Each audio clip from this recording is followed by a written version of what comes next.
Hey there guys, Sean Bowana with Bowana Bath & Body here, and I am in Cartersville, Georgia with the Dirty Heifers. We are visiting Aromatic Fragrances International and getting some behind the scenes look at how your fragrances make it to you. That's right, Margaret, Jesse, and I all went to Cartersville, Georgia to check out Aromatic Fragrances International. I got to meet my sales rep, Grace, and talk to her about a project we're working on. And once we discussed it, we dropped off the samples I brought. Then we met up with Dustin and other members of the team to go look at the actual process of how fragrances are made. This facility right here is where they actually make all of their fragrances. And even though you know the scale is huge, it's different seeing it in person. Okay, so just for size reference, I'm 5'1" with my shoes on. This vat mixes 1,200 pounds of fragrance. That is wild. And they said the one behind it mixes 10,000 pounds.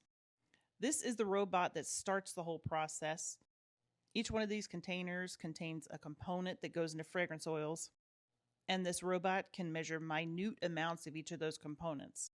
From there, it goes from station to station where more components are added in larger amounts. Here, we are discussing how fragrances can have up to 120 components, but AFI maxes out at about 40 to 60.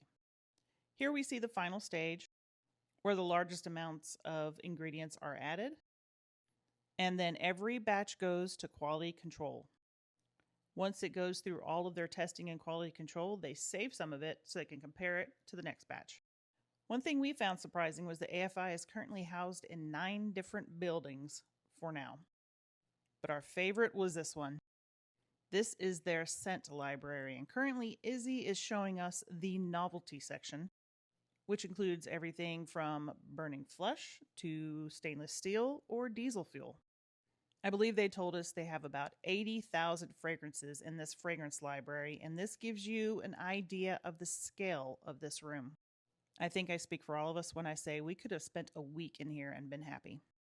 We concluded the day with Izzy, who had come on the podcast, and in a role reversal, she interviewed us.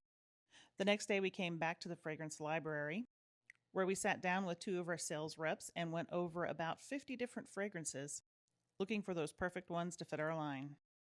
And that is how your fragrances are made in a nutshell. If you want to hear more, check out the Dirty Heifers podcast, where we discuss our trip together.